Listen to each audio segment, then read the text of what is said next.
Hey, I had a shower after like 5 days. It's good being on a disability pension and living in the bush with no one to impress and nowhere to go. Because I like being dirty sometimes. It's nice not to have a shower every day or twice a day. I was a gardener. I showered a lot. Trust me, it was sweaty. Okay, I'm doing one. I watched this interview by Daria Zukowska, a clinical psychologist who's also been was a victim of a narcissistic or survivor of a narcissistic relationship, and was diagnosed with her therapy with post-traumatic stress disorder and complex post-traumatic stress disorder that was presenting as borderline personality disorder symptoms.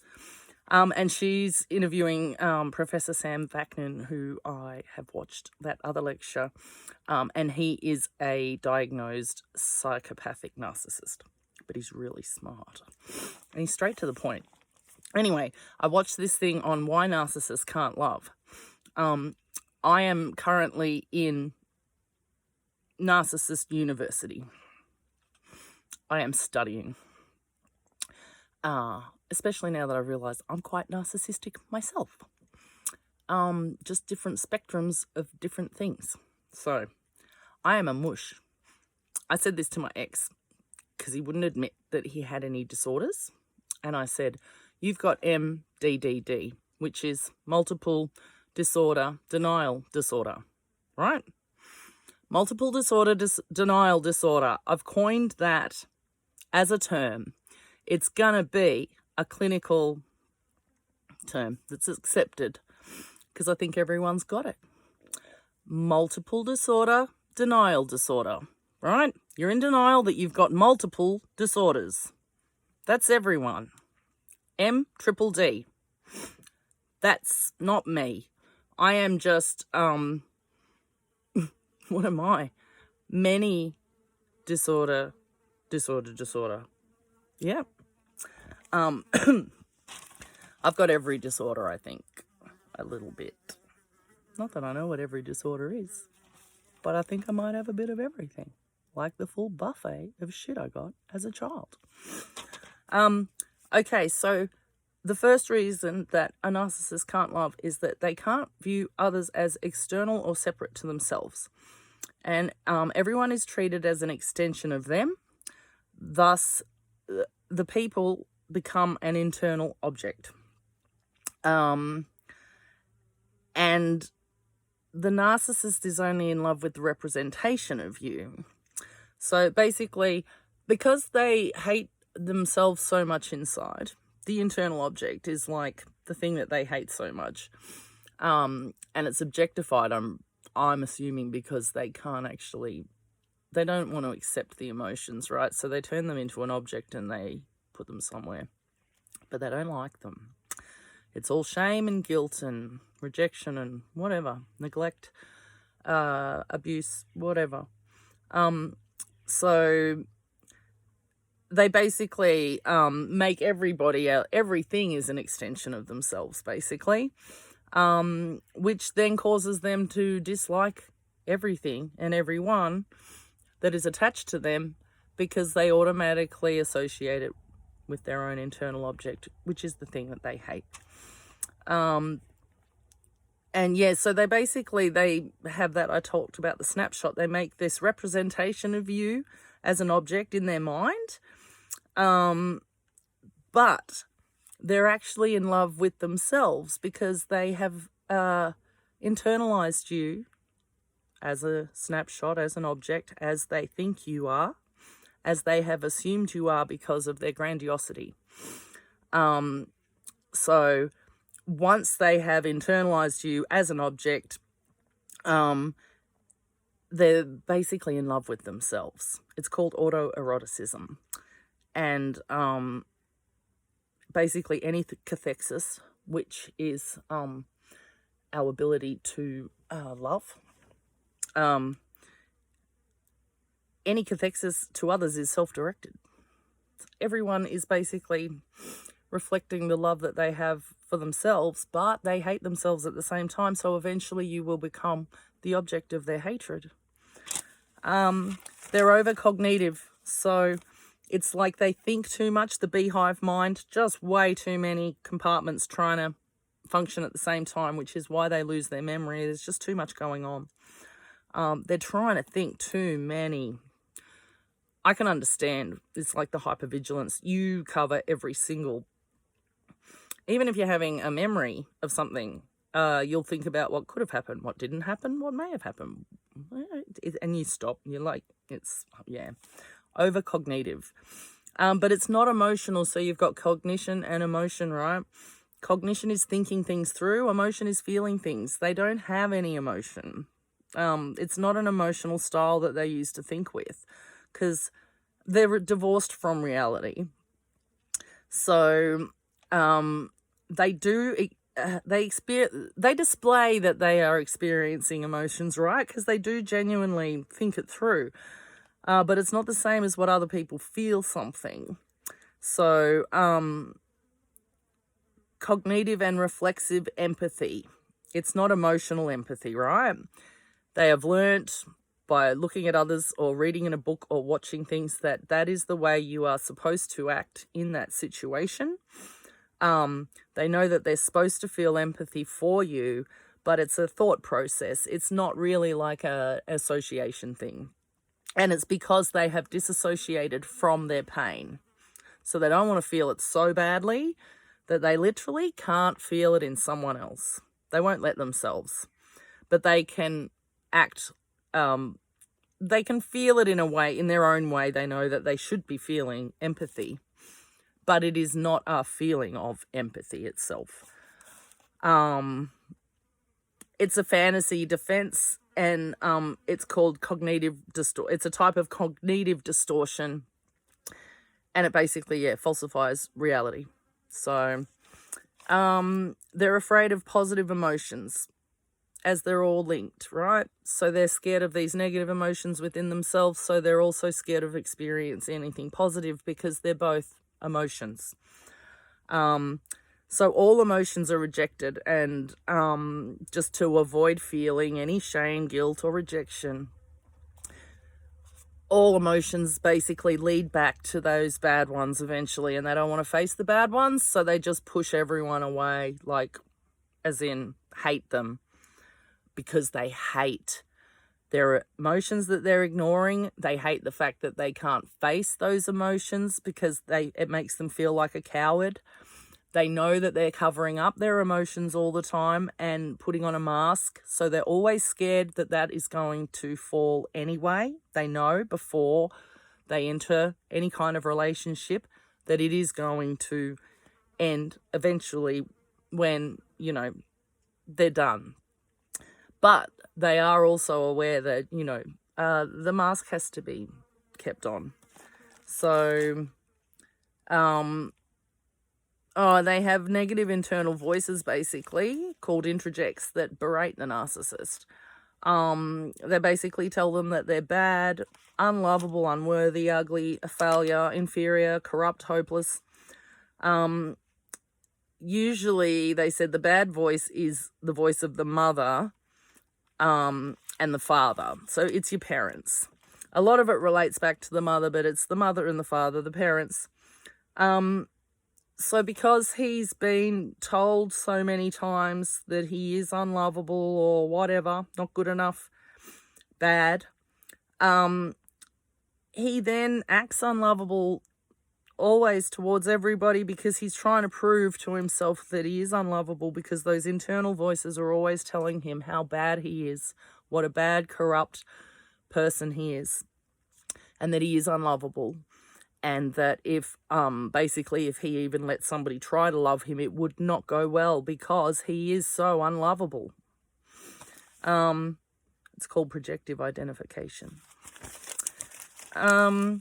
They also feel superior, so they kind of see it as if they love like everybody else does, it lowers them to everybody else's level and kind of equalizes them, and they have a superior ideal about themselves, being godlike and grandiose and knowing everything, right?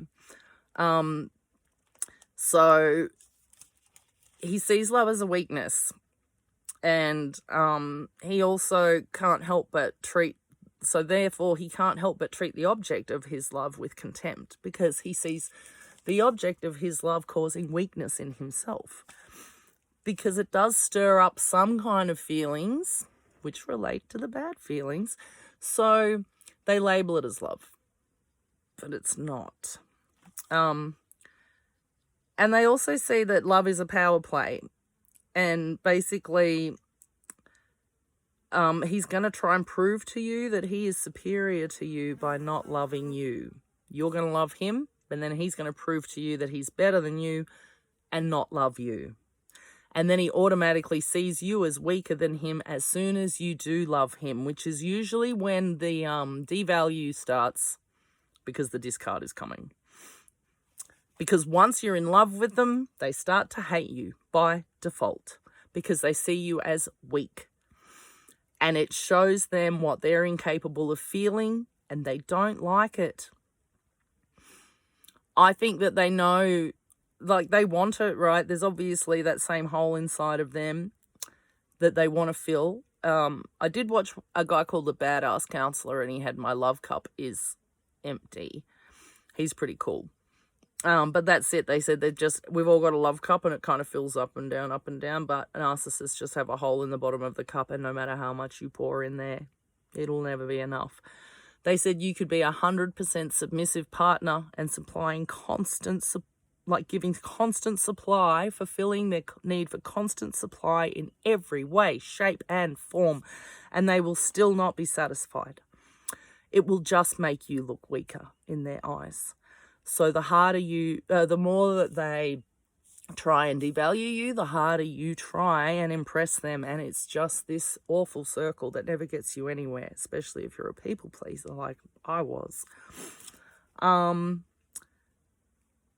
So basically, if you can make them love you, they resent that.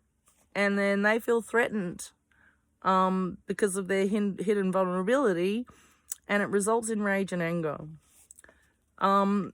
They also use relationships to reenact early childhood experiences and conflicts, and especially in an attempt to separate from the mother and become an individual. So if something went wrong at that time this is what I say about the baby boomers, you have one kid, another kid, each kid is going to suffer this separation anxiety from their parent when the new baby comes along.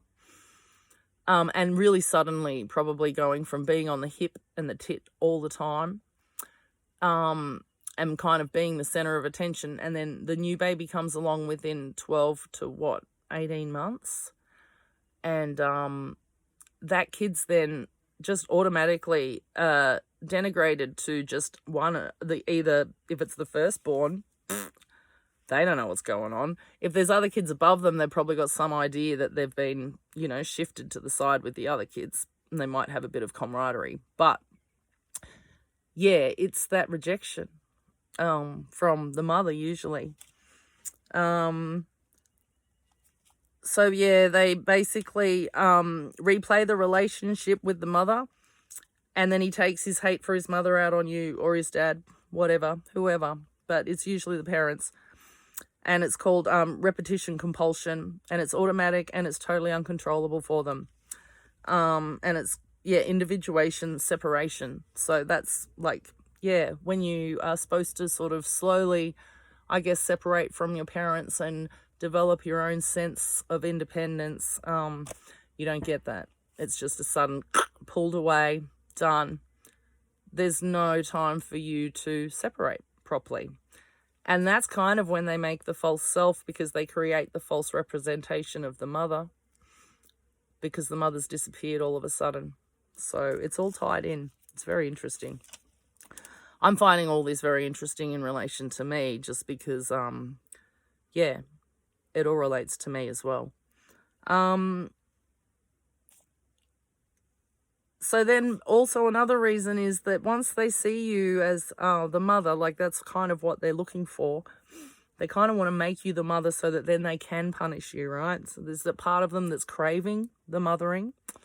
But once they get that, it's that whole knowing it's going to go away, whatever, not trusting you, whatever. There's been hurt before, but they can't help it. Once you're in the position of mother, usually when you've moved in, Yeah, it's basically after the love bomb, and you've both kind of gotten to that point where you think you're in love, right? And you take a step where you are kind of reliant on them, and you're starting to lose your security. Like, yeah.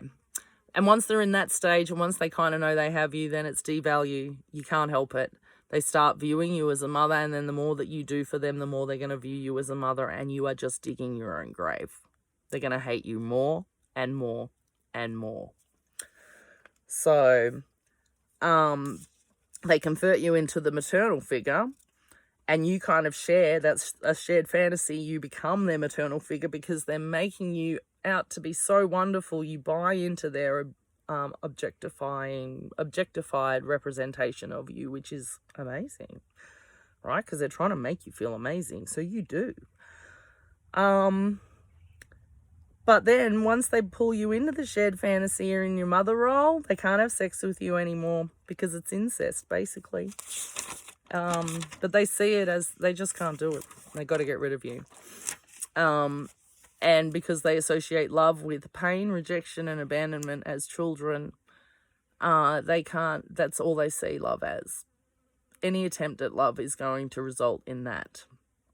So they'll attempt it, but it's doomed to failure. They can't actually, they're incapable of love. That's what this guy says. It's just narcissists are incapable of true love, as in they don't feel it. They kind of lack feelings because they've locked them all away. So any child, basically, narcissism comes from a child that's abused. So either, verbally, psychologically, emotionally, physically, sexually, or they can be instrumentalized and used as a tool for the parents to realize their unfulfilled hopes and dreams. So the parents push their unfulfilled things onto the kid and really try and make it, just putting too much pressure on it to be something that they probably don't want to be. They can be parentified and forced to act as a parent to their own parents, which I was forced to do that, just in looking after my siblings. Spoiling a child is also a form of abuse, as the child's never taught correct boundaries when they're young. They're never told no, or if they're never really taught, when they've crossed the line or gone too far or said the wrong thing, if they're never reprimanded or just told or held accountable, they will grow up to be a narcissist, thinking that they can do whatever they want, and it is a form of child abuse. So basically, they see love is not safe and it's a threat. Love involves an external locus of control, and they don't like giving away their control. They don't like having it taken away from them. Basically, if someone's stirring up feelings in them, they're going to be like, I am losing control of my feelings, and I cannot do that because the stuff locked away is so bad that this has to be finished now, like yesterday. Love is anxiogenic, so it causes anxiety, and it's just viewed as this terrifying experience that's going to hurt bad. They also see love as transactional, right? So this is from their childhood, having to try and prove themselves and gain, just gain attention, I guess, affection. In order to be loved, they must deliver or perform, right, in a way that gets them love. So I guess if it's a kid that's kind of just being ignored, then they're probably going to act up and stuff. And, if they do get some kind of reaction, like even if it's laughing, and I think this happens to a lot of people, they turn into jokers. Because if you say something funny or do something funny and all the adults laugh at you, then that's attention, right? And if they're all too busy, but you do something funny, it's the same as doing something naughty. It's just, and probably the same with kids that have narcissistic parents, probably try and overachieve so that they can get those rewards and praise. So they probably become like overachievers. But they're narcissists themselves, because once everybody starts praising them from a young age, because they're really good at everything, then that kind of combined with the parents' narcissism, they're gone too. We're just pumping out narcissists, seriously. It's no one's fault. It's society. So conditional love is the only form of love for a narcissist. And so they believe if you love him, you want something. And it's because that's kind of what they do. They see everyone as an opportunity, right? So, of course, you're going to assume that everybody thinks you're an opportunity too. But because you have had to prove yourself when you're young and you only got a reward if you did something, so that automatically projects into their relationships as adults. And basically they think that you are simply a transaction, and he is simply a transaction to you that you want to benefit from. And then if he fails to deliver or succeed in performing, then the deal will fail. So that also increases his anxiety, right? He thinks you want him for something and he doesn't think he's got it. So that in itself makes him anxious and wants to reject you. So the only possible outcome of love with a narcissist is that they experience enormous participatory anxiety. Basically, when something bad happens inside of them, their grandiosity is challenged, and it basically means that something bad has happened on the outside because they think they're vulnerable. So they can't win. It's like internal, external. It'd be like ping pong, constantly, in and out, in and out. If someone loves you, they want something. If he tries to love you, he's bound to fail, and they just catastrophize. Everything is going to be a catastrophe, right? It's this mental state that everything is going to fail and crumble, and I think it feeds their need for hypervigilance and excitement, right? It's weird. It's like that serpent that's eating its tail, whatever it's called. There's no way out. Yeah, so they're not capable of cathexis, which is the emotional investment in a love object or an inanimate object, which results in narcissistic libido, meaning that all love is self-directed at the false self. They're pretty much incapable of loving anything outside of themselves, truly. And basically, if he could only rely on himself as a child, right? So love is this shared fantasy that stirs up feelings within him that he labels as love. But it's not. He tries to tell you, right? So it's kind of like you're fulfilling their supply and they want to tell you that they're grateful, but they say they love you instead because it's easier, and they can't actually express what they're feeling because they don't know. It's something, but they don't know what it is. So they call it love. And manipulative narcissists will tell you that they love you purposefully to draw you in, to achieve a goal or gain a benefit. So basically, if they can see that they've kind of got you on the hook and you might be falling for them, they will push that, feed it, and possibly, instigate the whole I love you to suck you in so that they can get what they want quicker, obviously. Well, yeah. It's the lover boy method, and it's technically considered a criminal act.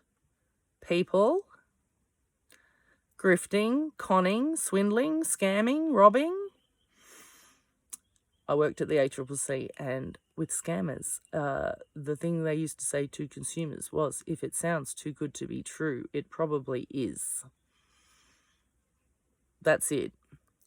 But it is. If you're sucking in a man or a woman or anyone because they've got something you want, and that is your intention from the beginning, and then you do fuck them off and you have got what you wanted, you are a grifter.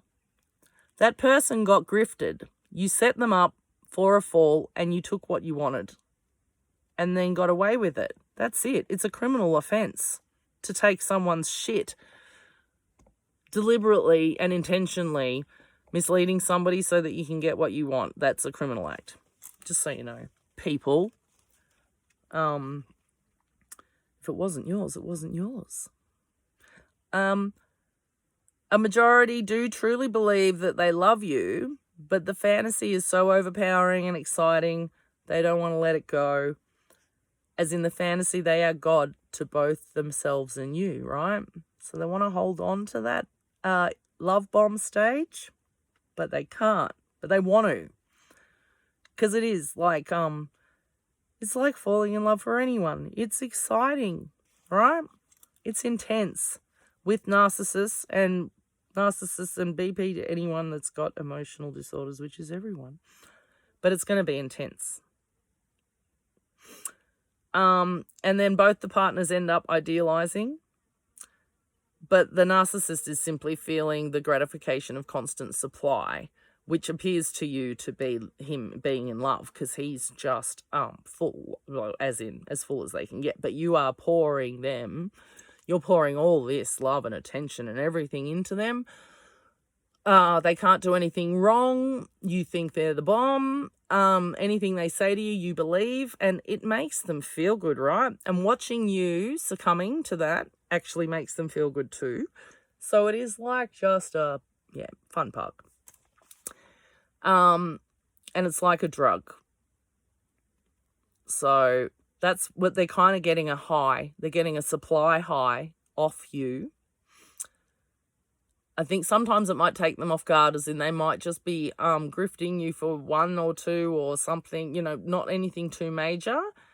And then if something becomes of it, as in they're not expecting it, that would really freak them out, because they'd be like, no, I actually only wanted this person because of that little this and this and this, and now I'm actually feeling something. And they're like, no, that was not supposed to happen. Get rid of her now. Quick. Yeah, they're incapable of love. So when they say I love you, it's not love. And if it appears like love, it's not. They can't love. They're incapable of loving. They're incapable of actually kind of feeling any emotion, really. They think everything through because they've learned how to. Your only defense, basically, people against any narcissist, but anyone, basically, is strong boundaries. You got to say no, right?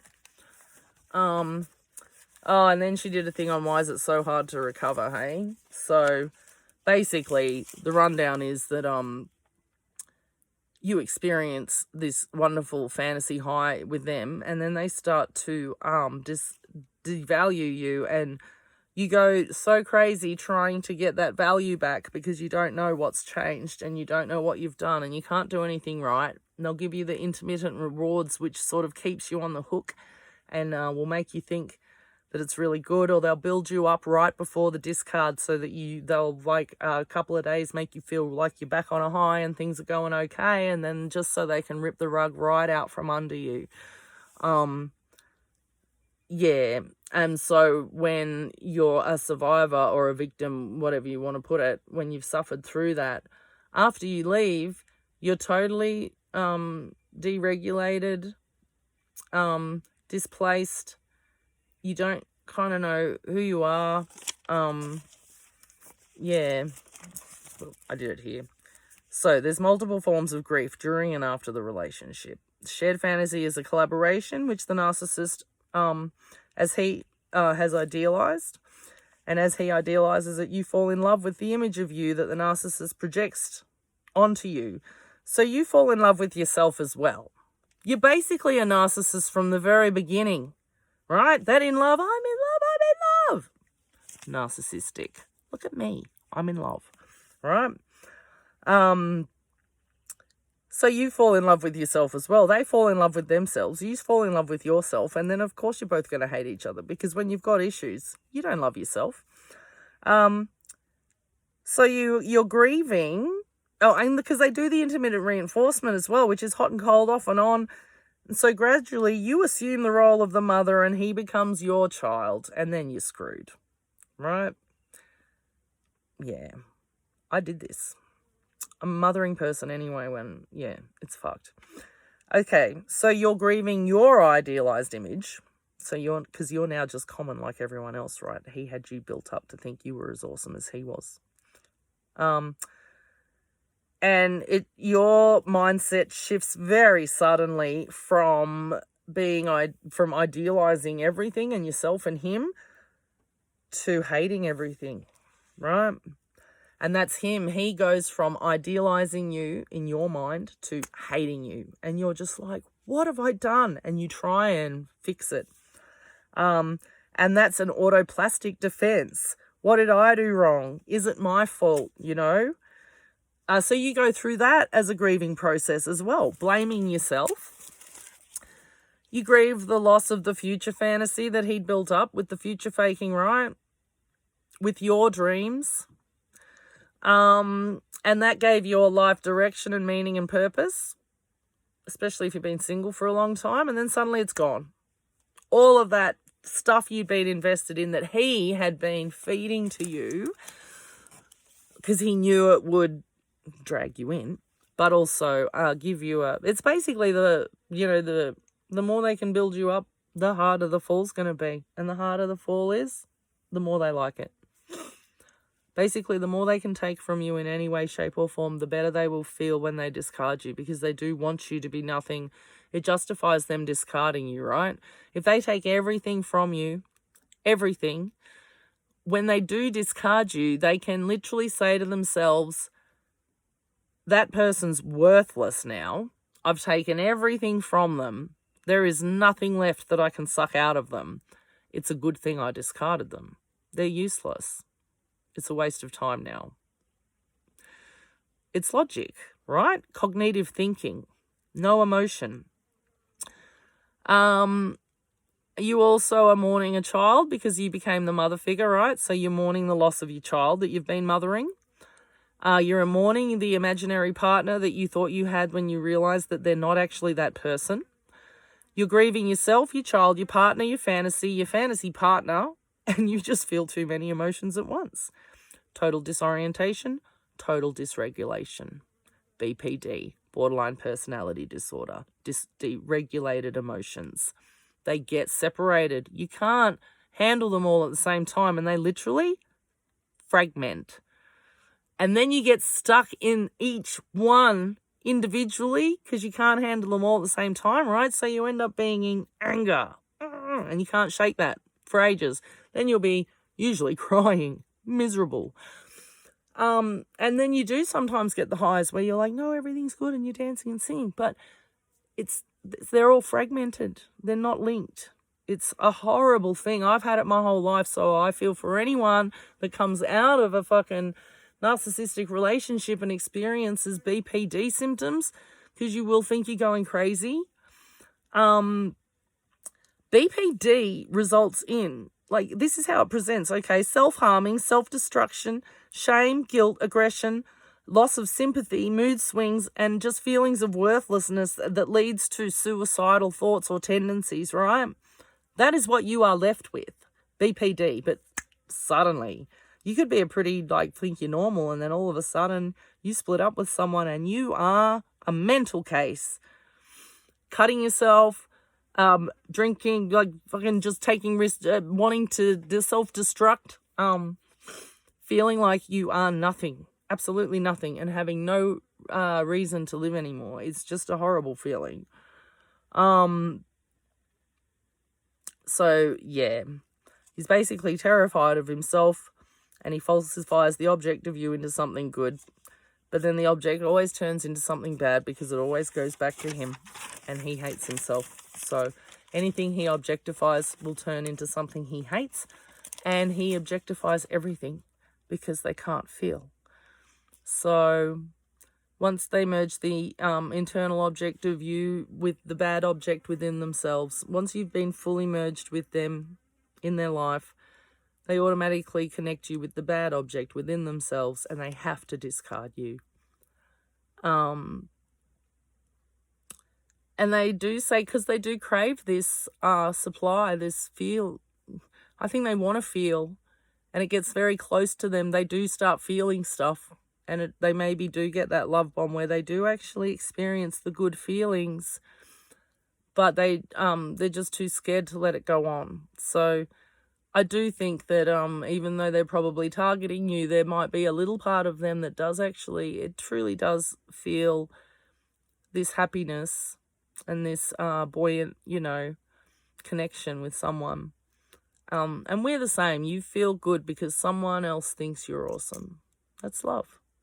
We all want to meet someone that loves us, right? But that makes us feel worthy or better, or if somebody else loves us, we feel more secure within ourselves. And that's just low self-esteem.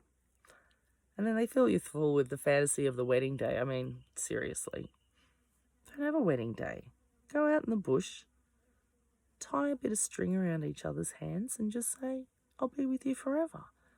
It's way less expensive when you get married and when you get divorced.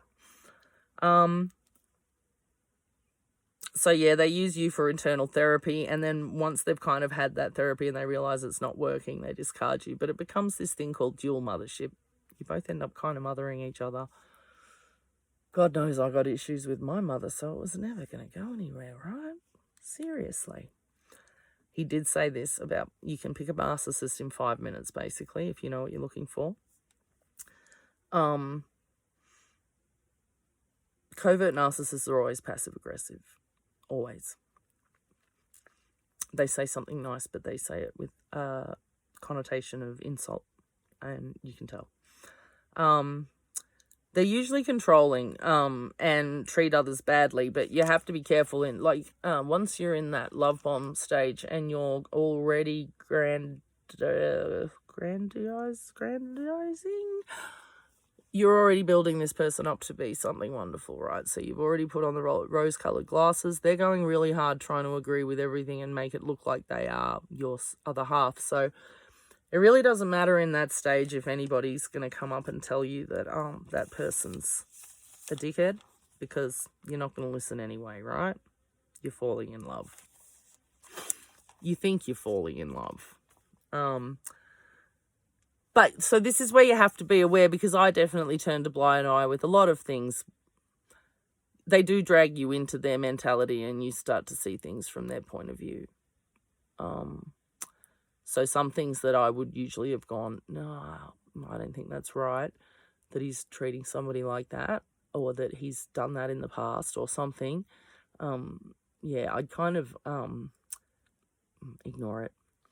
And they also have this thing where they will always talk about things that make you feel uncomfortable. And he used to do that with the prostitution.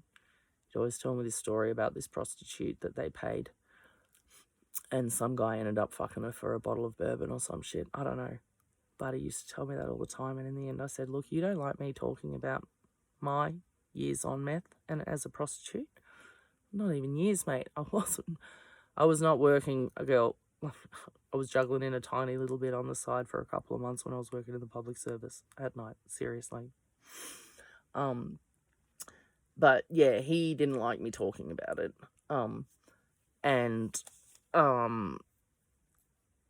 What was I saying? See, this is what happens once you start thinking about things. You go back to the actual event and you start to relive it. And then you get stuck in it a little bit. And this is why no contact's essential. So, yeah. Anyway, that was something. He would, so they'll talk about things. That's what I was saying. They talk about things that make you uncomfortable. And he knew this used to make me uncomfortable. So in the end, I said, can you not talk about it, please? You don't listen to me talking about my stuff. You'll get up and walk away. Ice me, won't even say anything. It was really rude. And I raised that with him as well. I said, that's really rude. You're ignoring me. So, yeah. He didn't like hearing about my stuff, but I had to hear about his stuff. Get it? Yeah. And I know why. He's like, I don't like to hear that stuff because I wasn't there to protect you. But I know, I said to him, no, it disgusts you, because I saw him wince one day. This is when we were breaking up and he was walking away from me, but I called out and I just said something about being a junkie whore, and he went like this, and I said, see, you can't even hide it physically that I make you sick. You just winced. They can't hide it. They can't hide their hatred for you in the end. You'll see it. They can't hide it. A narcissist usually is either not interested in you and they'll talk about themselves, or they do the silent thing where they just listen, right? But they're usually kind of controlling the conversation or directing it back to something they know about or something they want to talk about. They'll say things to make you feel uncomfortable on purpose. So once you let your guard down and let them know any of your weaknesses, they will play on that and start to use those against you with little comments and things like that, just to make you feel bad. They are sadistic and they do like you to feel self-conscious, right? So they will try, this is the triangulation thing. If you're a confident woman and they're having a hard time beating down your self-esteem, they'll just bring in other women to beat down your self-esteem, to make you doubt yourself, because you'll start to look at all these other women and think, what have they got that I don't have? And then you will start to wonder what's wrong with you, and then you will lose your self-esteem. That's a big one for me. It was like half a dozen women that I had to meet within the first month. It was really uncomfortable. One of them actually said that she was his first love and I was his second. She was not his ex-wife. Go figure. And I tolerated that. I actually was just like, yeah. What a fucking idiot. What a patsy. What a fool. What a pussy. I deserved it. I should have in the nose. Don't say that about me. Same as it curled up the hill this morning. Split the nose open. Don't say that to me. Anyway, doesn't matter. It's too late now. I missed the opportunity. Inside his fantasy, you can be his child, right? So, and bad mouths, others, gossips, passive aggressive. Yeah, if you grow up with a narcissist, you'll probably become a narcissist on some level. And when you're in love with a narcissist, though, when they're rude to you, well, not even in love. If you're one of those people that's you need something off this guy because you do like his grandiosity and you like being bossed around, you get that shared psychosis. When the narcissist is rude to you, you see them as being strong and funny and better than you or whatever. So they can insult you and you actually believe that it's cool. It's fucked up. So anyway, that's the study I've done on that. Oh, here you go. I touched on how you can tell a psychopath from a narcissist, right, the other day. So here's some of the other things. So I said basically the psychopath wants things quickly and will just get it done. They mean business. Narcissists will set you up, put in the long con. They don't really want what you've got. They want to just take it from you. The psychopath wants what you got and will kill you on the spot to get it. They don't fuck around. And it's very obvious what they want. So if you're with a psychopath and they kind of do want something for you, it'll be all about that all the time. You'll know. They'll be like focused on that one thing. So they're goal-oriented, right? Psychopaths. They're much more impulsive and they're not interested in social circles. Whereas a narcissist loves attention of anyone, right? Anyone. Someone on the street, doesn't matter. Someone on the bump track, doesn't matter. Anyone. Someone behind the counter at the shop, does not matter. Anyone. Psychopaths will shortcut people. And they don't do the long con. So that's why there's more criminal psychopaths, because they just kind of go, I want it, I'm going to take it. And then they get busted. But it's a psychopathic thing. They do things straight away. They're like, want it now. You can ask yourself if they seek input from others, because psychopaths are antisocial and they shun advice. They don't like advice from anyone, and you'll know it. You'll try and give them advice and they'll say, in one way or another, they'll be like, don't give me advice. I don't need to know that. Do you think I'm stupid? Whatever. A narcissist is diffused and knows everything and is all over the place. So they'll talk about anything. And narcissists are not goal-oriented like that. There's usually multiple reasons, like multiple, which is logical. You go for the thing that's got the most benefits, right? If you had an array of things to choose from and one's bigger and prettier and shinier than all the rest, you're going to go for that one. It's that childlike state, right? When you go into a toy store, you want the biggest, shiniest toy. Like, because you're a kid, you just want the biggest, shiniest bear or thing or whatever. We're childlike, right? So that's what we want. Lots of things. Nothing's ever enough. And I can see that now with that whole, when you're denied stuff and you're neglected and you go without, You do want everything. And once you grow up, you're like, I'm an adult. I can do whatever I want. And that's how I felt. It was more so with buying stuff to put in the cupboards, like Cocoa Pops and Milo and shit. Get this. I swore I'd never eat Wheat Bix after I left home. I always have Wheat Bix in the cupboard. Can't help it. So anyway, I just wanted to do that with the whole, why they can't love, why it's so hard to break up with them. This is my little say no thing, because I was always a people pleaser, but they basically say this is what you have to learn to do when you're detaching from narcissists, right? You just have to say no. So stay silent. Just stop talking. I always talk too much, and I always have. See? Don't respond. You don't have to respond to a text, and you don't have to respond if somebody says something that's not a question, right? If somebody says something and you feel like you're obliged to, like, say something back, and we don't like the awkward silence, it's not awkward. It's good. It's safe. It stops people from knowing about you. It stops you from talking about yourself, and it stops you revealing information when people could use against you. So you just shut the fuck up. Silence is golden. And say no.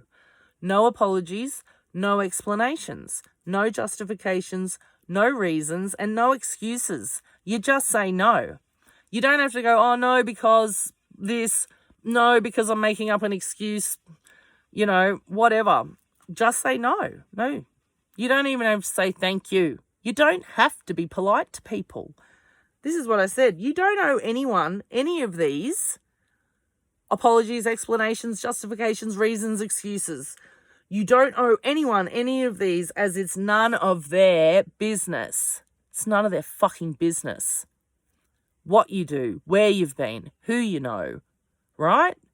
It's no one's business, and you shouldn't be telling it to people because they'll use it against you. So that's it. Say no. Don't make excuses. Stop telling people about your shit. You'll save yourself a lot of trouble. But, now that I've realised that I'm all shades of whatever, but incredibly narcissistic now, and I know it. I have had to use people for hitchhiking and stuff, and I had no choice, but, you do have to use people sometimes. And you catch more flies with honey, trust me. I had the mood swings, the anger, the rage, aggression, totally misdirected at every single person that walked past me, drove past me. And they see that. And then I realised, I'm like, you know what? When you're a cunt all the time, people aren't very nice and they don't help you out. But I couldn't help it. I just couldn't help it. I hated everybody and I hated myself and I just hated everyone. And I was so angry. So angry about everything, losing everything, being fooled, thinking I was in love, letting my heart be broken, setting myself up. I just was so angry. Just so angry about so many things. And it's really hard. You've got nowhere to put it. So I was cutting myself, but I got a tattoo gun. So once I get some power, but I don't cut myself, I'll pick my fucking ingrown hairs and shit. It's just, I can't. I don't know what it is. I don't know what it is. It's because there's shit inside of me and I think I'm subconsciously trying to dig it out or something. I don't know. The cutting yourself is putting your pain from the outside on the inside, because while you're doing it, it takes your mind off everything and you feel the scratch and it hurts, but it stops you thinking and you focus, and even my breathing calms down. And then as soon as I finish, I go, and it's over. But that's what it does. It stops me feeling the pain inside. It puts it somewhere outside. And while I'm doing it, my mind blanks out. And I feel like every bit I'm doing is getting something out of me. And then the sting for the couple of days is nice too. I go to bed and it's stinging and it feels good. I'll be driving along and I feel the sting every now and then, and it takes my mind off things. So I'll focus on the sting instead of the pain inside. I can see exactly. I always did it indirectly, but now I can see why the self-harming actually does make you feel better when you feel that bad inside. It's quite strange. So it's been an experience anyway. I'm excited to start tattooing myself. I think it's the best. You have to learn on yourself anyway, but I'm not doing the fake skin. I'm just going to straight in, baby. Start putting them things on me. So, yeah. Anyway, they're getting really long, but I guess it's because, I got no one to talk to except me. And this is kind of like therapy, but I do feel like I need to get the word out. Seriously, I can't let this happen to another woman. As in, I can't. Seriously. I'm seriously not letting this dude do this to anyone ever again. No chance, no way, no how. It is not on. I don't think a lot of people could make it through. I'm a pretty strong person. I'm pretty fucked up, but I'm a pretty strong person. And I nearly didn't make it for so long, for 6 months. It's just been hell.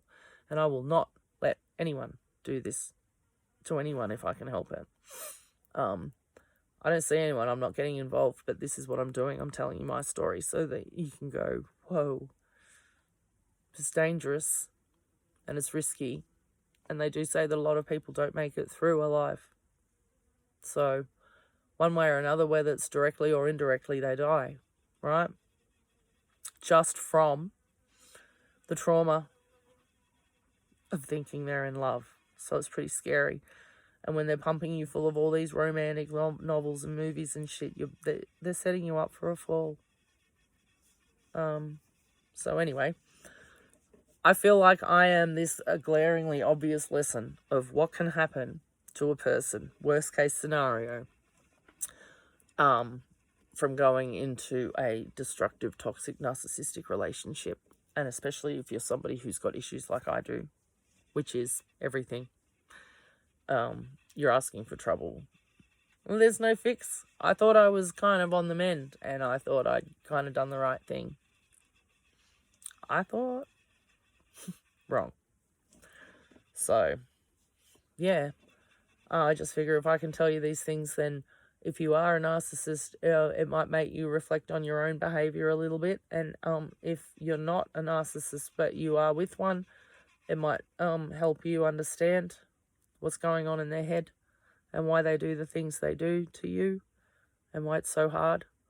And also if you're somebody who's recovering from the relationship, that I'm hoping that this might help you to just see that I guess you can make it through somehow. I don't know. I don't think that I am a success story. I am not a success story, but I'm not dead. Smoking way too many cones. I'm going to stop soon. Yeah. I'm not here to inspire anybody. Don't think that at all. I don't give a fuck about anyone. But I don't think it's right that this happened to me. So,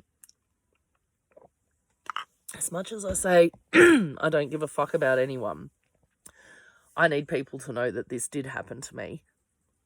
And how horrible it was. So that they can be aware that this stuff happens.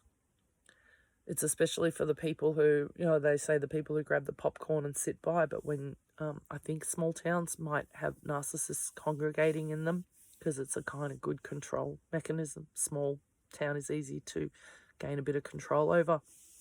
But now realizing that a lot of people in my life have also been narcissists, it makes sense that none of them really help me out because they themselves want you to fail because they are also going to feed off your pain because you are connected to them.